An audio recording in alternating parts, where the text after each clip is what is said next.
The most insane punishments during the Ottoman Empire.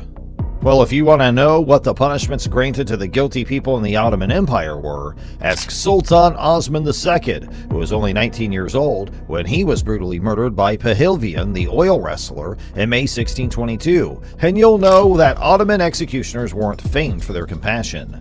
The Ottoman dynasty, which ruled over modern Turkey, the Balkans, and most of North Africa and the Middle East, flourished for much of its history, the most successful bit in fact, because of the startling cruelty it imposed on the highest and mightiest members of society. So let's start talking. Combustion as the method of execution. Immolation is another term for death by burning, which can refer to either an execution or a manner of suicide that involves combustion or exposure to extremely high heat. It has a long history as a kind of public execution, and many societies have used it as a form of punishment for crimes such as treason, heresy, and witchcraft, as well as a deterrent against committing such crimes. The most well-known form of this form of execution is called burning at the stake, and it consists of the condemned person being chained to a big wooden stake and then having a fire lit beneath them. A body will endure burns to exposed tissue, changes in the content and distribution of body fluid, fixation of tissue, and shrinking as it goes through the process of dying as a result of being burned. As a result of the loss of fluid, the size of the internal organs may decrease. The flexion of the joints and the body's adoption of the pugilistic stance, with the elbows and knees flexed and the fists clenched, may be caused by the shrinkage of the muscles and the contraction of those muscles. The tightening of the skin around the victim's neck may become severe enough to cause them to suffocate. Heat hematomas can be caused by fluid changes, particularly in the hollow organs of the abdomen and the cranium, which can lead to the appearance of bleeding when there is none. A fire can use the biological matter of the body as fuel, which will then consume. In many cases, the cause of death is established by examining the respiratory tract, which looks for signs as edema or bleeding of the mucous membranes, as well as patchy or vesicular detachment of the mucosa, which may be an indication of having inhaled hot gases. Only in the most dire of circumstances is it possible to conduct a complete cremation. The level of pain that is experienced is at its peak at the beginning of the process of burning, before the flame begins to damage the nerves. After this occurs, the skin will no longer be painful. As a result of the damage caused to the respiratory tract by the hot gases, many victims die very fast. Those who are lucky enough to survive the scorching almost often pass away within a few days, when the alveoli in their lungs fill with fluid and they die of pulmonary edema.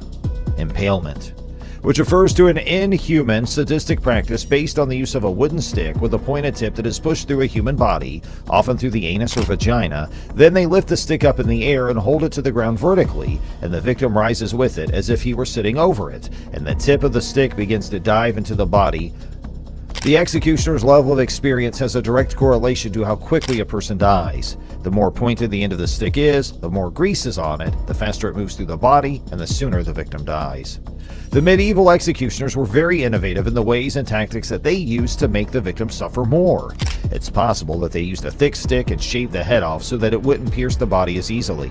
This would allow them to keep the victim alive on the stick for a number of hours, or perhaps days. Because the victim is unable to defecate because the head of the stick is blocking the anus, the torturers sometimes feed the victim and then force him to drink a laxative drink in order to intensify the already excruciating suffering. This causes the victim to experience double the amount of discomfort. You can imagine the extent of the torment and agony endured by the victims, particularly those who were able to live for a longer period of time after being struck by the stick, because a skilled executioner was able to push it without rupturing the internal viscera, thus keeping the victim alive for as long as possible. Death penalty by drowning. There is evidence that drowning was used as a form of capital punishment very early on in history, across a wide range of cultures, and for the purpose of carrying out the judicial process for a wide variety of crimes.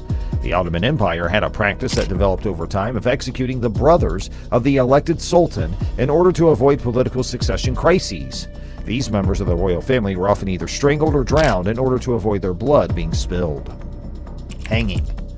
Despite the fact that the word salb can also refer to being crucified, strangulated, impaled, or having one's head severed, the method of execution for homicide, arson, stealing a horse, a prisoner of war or a slave, and repeated thefts was hanging. This was the case even though that word salb also can mean decapitation. In addition to heresy and apostasy, hate includes the following activities on the list of those subject to the death penalty: offenses against public order and security, the possession of firearms by civilians, serious violations of market regulations, counterfeiting, acts of disobedience against the Sultan, the illegal sale of grain and export of arms to foreign or Christian countries. When the Ottoman Navy needed to rebuild its fleet, such as after the disastrous defeat at Lepanto in 1571, more prisoners were sent to serve as rowers in the fleet. As for the punishment for lesser crimes, it has been noted that in times of financial distress, fines were imposed on more people at higher rates. Flogging. Also known as whipping or caning, it is a beating inflicted against a person with a whip or rod, and with the blows often directed at the back of the individual. It was a sort of judicial punishment that was inflicted as well as a method of preserving discipline in educational institutions, correctional facilities, armed forces, and private homes. The implements and techniques used to administer flogging have evolved over time. There have been reports of children being beaten with sticks, rods, straps, whips, and other objects in both schools and households. Elsewhere, the lash was put to extensive use, and it was typically applied in a way that was designed to be painful, like the cat o' nine tails. This item consisted of 9 cords or thongs of rawhide that were twisted together and fastened to a handle. The knot, which consisted of a number of dried and hardened thongs of rawhide interwoven with wire, was even more excruciating and lethal since the wires were frequently hooked and pointed so that they tore the flesh, and that was another form of this torture device. Bastinado. A kind of corporal punishment involves striking an individual on the bottoms of their feet or on the buttocks with a stick, a blow or beating administered with a stick, cudgel, or other similar implement. The bastinado was a very painful form of flogging. It involved strikes being delivered to the soles of the feet with a light rod, knotted cord, or lash. Nonetheless, the bastinado was not as lethal as other forms of flogging. The punishment of flogging was once carried out in a particularly severe manner. The backs of those who were condemned were often lacerated, and then the salt was poured into the wounds to make them even more excruciating. Maiming. Maiming is a form of mutilation that involves the loss of or inability to use a bodily member. To simplify, it's an act or event of destroying, removing, or severely injuring a limb or another body part of a person or animal. Amputation can also refer to the complete removal of a limb. Maiming is also a customary form of physical punishment that was used by the Ottoman Empire. Hook. They would lift the victim on a high wooden scaffolding, then lower him on a horizontal bar studded with butcher hooks, and then leave him to die. This was an even worse form of execution than the traditional hanging method. Slowly. Well, it's true that the Ottomans were cruel, but so was everyone else during that time period. Throughout the late 18th and early 19th centuries, more humane methods of execution, such as the guillotine, the firing squad, and the high-hanging scaffold, came into use.